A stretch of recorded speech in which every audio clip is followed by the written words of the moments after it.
Assalamualaikum warahmatullahi wabarakatuh. Salam sejahtera buat para siswa yang budiman. Kembali lagi bertemu dengan saya, Pak Eko Adi Nuryadin, dalam mata pelajaran Matematika Peminatan. Yang sebelumnya kita telah membahas mengenai limit fungsi trigonometri ya. Bentuk-bentuk dasar limit fungsi trigonometri.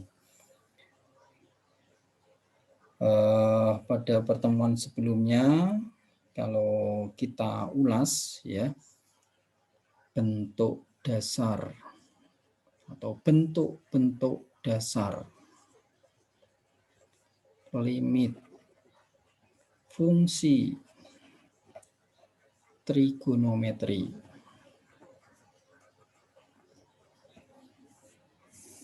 Ya.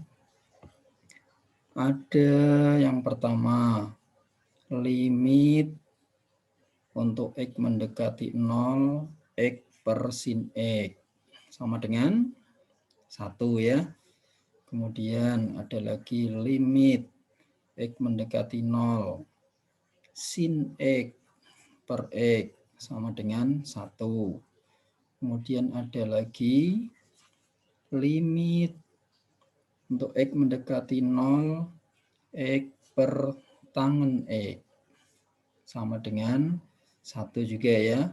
Kemudian kebalikannya, limit X mendekati 0, tan X per X sama dengan 1 juga. Ya. Nah, bentuk-bentuk dasar tersebut dapat diperluas ya. Dapat diperluas menjadi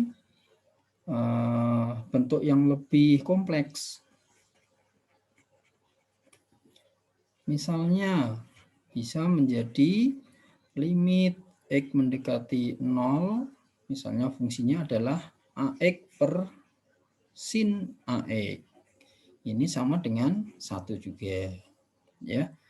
Kemudian ada lagi limit untuk X mendekati 0, sin AX per AX sama dengan 1. Yang tangan juga sama. Ya. Jadi bisa menjadi bentuk limit X mendekati 0, AX per tan AX sama dengan 1, atau bentuk yang satunya untuk X mendekati 0, tan AX per AX sama dengan 1 juga. Ya. Nah, ini nanti yang kita pakai untuk menentukan limit-limit fungsi trigonometri menggunakan bentuk-bentuk dasar. Nah, pada pertemuan kali ini kita akan mempelajari tentang bagaimana cara menentukan nilai limit fungsi trigonometri. Ya. Jadi tujuan pembelajaran kita kali ini adalah siswa dapat menentukan nilai limit fungsi trigonometri dengan cara substitusi langsung dan dengan cara faktorisasi. Selain yang tadi menggunakan bentuk-bentuk dasar yang kita ulas pada pertemuan sebelumnya. Ya. Baik. Untuk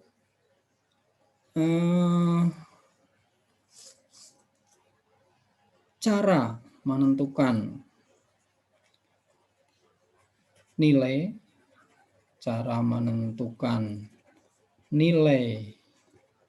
limit fungsi trigonometri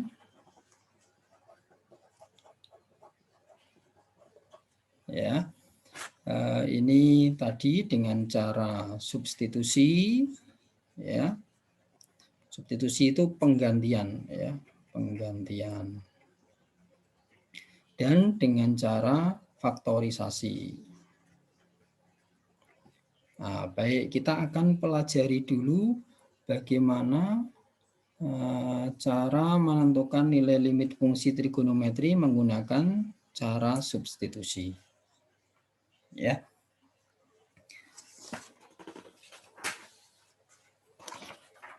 Ya. 1. Menentukan limit fungsi trigonometri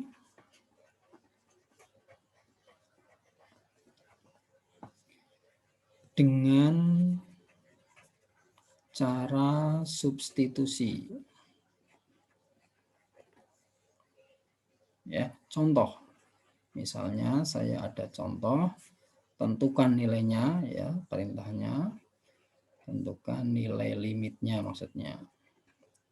Tentukan nilainya dari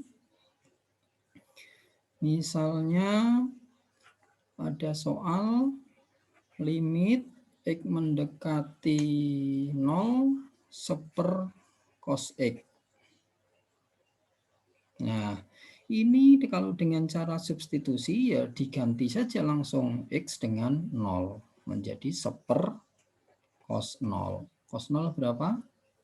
Ya, 1 ya. Jadi hasilnya 1/1 sama dengan 1. Nah, gampang ya. Yang penting penyebutnya tidak 0. Ya, penyebutnya di sini kan akhirnya kan 1. Jadi boleh. Misalnya ada lagi contoh soal limit untuk X mendekati 1/4 pi dari sin X plus 2 cos X per tangen X. Nah, ini bagaimana cara menyelesaikannya? Ya dengan cara substitusi tadi. Berarti menjadi sin 1/4 pi ditambah 2 kali cos 1/4 pi. Ya. Nah, per tangen 1/4 pi. Ya. Nah, jadinya sin 1/4 pi, sin 1/4 pi itu sin berapa? Kalau berderajat 1/4 pi ya 90 ya. Berarti sin 90 kok 90 45 ya. Sin 45 derajat ditambah 2 kali cos 45 derajat per tangen 45 derajat. Kalau dibuat derajat, tapi kalau tidak dibuat derajat langsung boleh ya. Sin 45 adalah setengah akar 2. 2 kali cos 45 juga sama. Ya, masih ingat ya kelas 10 nilai-nilai trigonometri untuk sudut istimewa. Cos 45 setengah akar 2 juga ya. Kalau tangen 45 1 ya. Berarti setengah akar 2 ditambah akar 2. Jadinya 3/2 akar 2. Ya, itu hasilnya. Nah, ini dengan cara substitusi. Ya. Berikutnya menentukan limit fungsi trigonometri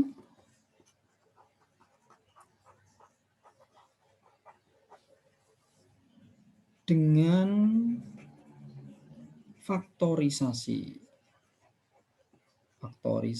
atau pemfaktoran. Sebelum masuk ke faktorisasi atau pemfaktoran, kita ingat dulu bentuk-bentuk identitas trigonometri. Identitas trigonometri. Ya, apa saja identitas trigonometri? Antara lain tangan X sama dengan sin X per cos X, ya. Kalau sekan apa? Kalau kosekan apa? Ayo diingat-ingat lagi. Kemudian ada lagi, misalnya sin 2X bisa jadi apa? 2 sin X cos X. Ya enggak? 2 sin X kali cos X. Kalau cos 2X, ini yang sering dipakai nanti. Cos 2X nanti ada 3 macam, yaitu cos kuadrat X min sin kuadrat X. Ya. Bisa juga menjadi 2 cos kuadrat X min 1. Bisa juga menjadi 1 min 2 sin kuadrat X. Ya. Ini cos 2X. Kalau tangan 2X bagaimana? Nah, ada pernya ya. 2 tan X per 1 min tangan kuadrat X. Ya, dan masih ada bentuk-bentuk yang lainnya. Ya. Ini beberapa bentuk identitas trigonometri yang nanti kita gunakan untuk menentukan limit fungsi trigonometri dengan cara faktorisasi atau dengan pemfaktoran. Baik, kita langsung ke contoh ya.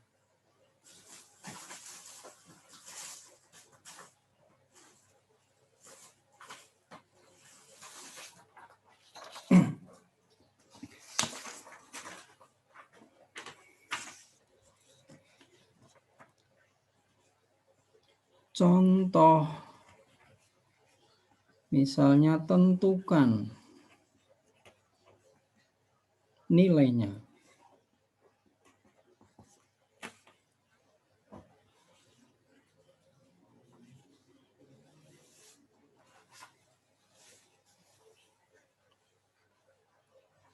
Ada soal yang pertama, limit X mendekati pi per 4 dari cos 2X per sin X min cos X. Nah, ini kalau disubstitusi langsung tidak bisa, karena kalau penyebutnya X-nya kita ganti dengan pi per 4, jadinya kan sin pi per 4. Sin 45 kan setengah akar 2. Cos 45 juga setengah akar 2. Setengah akar 2 dikurangi setengah akar 2, 0. Penyebutnya 0, nggak boleh. Maka digunakan cara faktorisasi. Faktorisasinya bagaimana? Ya, ingat lagi dengan identitas trigonometri tadi. Nah, identitas ini ya. Untuk cos 2X bisa pilih bentuk 1, bentuk 2, atau bentuk yang ketiga. Harus sesuai, harus tepat milihnya. Nah, karena ini ada bentuk sin X min cos X, maka pembilangnya kita pilih yang bentuk pertama tadi. Ya, kita ganti bentuknya menjadi cos 2X tadi menjadi cos kuadrat X min sin kuadrat X. Ya, penyebutnya tetap sin X min cos X. Nah, yang bentuk pembilangnya bisa kita faktorkan. Difaktorkan menjadi apa? A kuadrat min B kuadrat jadi A min B kali A plus B kan. Nah, jadi cos X min sin X kali cos X plus sin X. Ya, betul.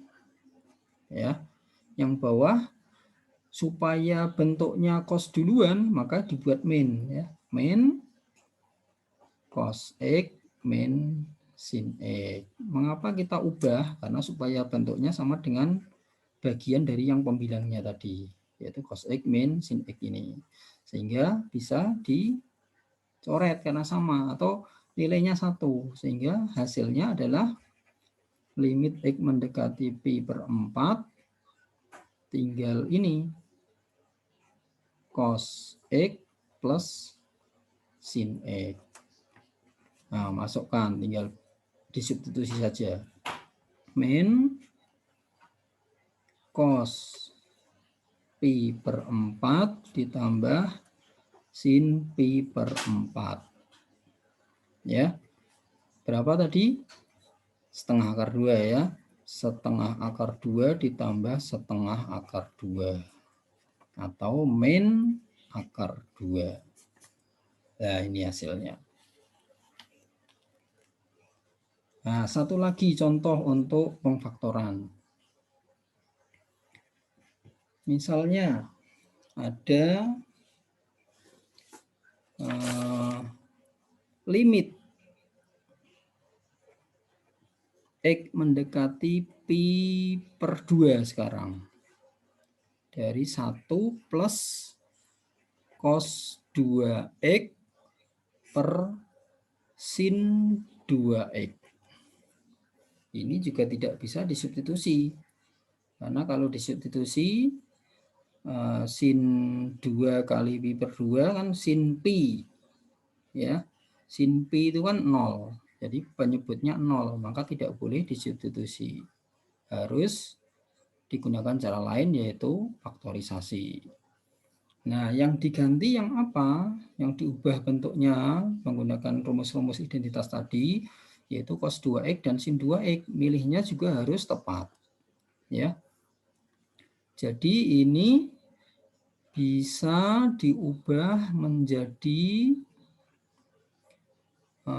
cos 2X. Tadi jadi apa? Salah satunya yaitu 2 cos kuadrat X min 1. Ya. Nah, yang bawah sin 2X jadi apa? 2 sin X cos X. Ya. Nah, yang atas 1 plus 2 cos kuadrat X min 1, nah hilang toh. 1 kurangi 1 habis. Tinggal limit X mendekati pi per 2, 2 cos kuadrat X per 2 sin X cos X. Nah, ada yang sama lagi kan? Berarti bisa difaktorkan cos kuadrat X-nya. Sehingga nanti bisa ada bentuk yang sama. Limit X mendekati pi per 2, 2-nya habis. Ya. Karena sama atas dan bawah, pembilang dan penyebutnya. Tinggal 1 cos di atas, ya, cos X, dan 1 sin X di bawah. Nah, ya. Nah, sekarang baru boleh disubstitusi. Pi per 2 masuk mengganti X pada sin pi per 2, sin 90 berapa? 1. Kalau cos 90, 0. Maka hasilnya 0. Nah, begitu. Ya. Ini 2 contoh yang menggunakan cara faktorisasi. Nah, dari 2 cara penyelesaian atau cara menentukan nilai limit fungsi trigonometri, yaitu dengan cara substitusi dan cara faktorisasi, ada masing-masing 2 contoh dapat dijadikan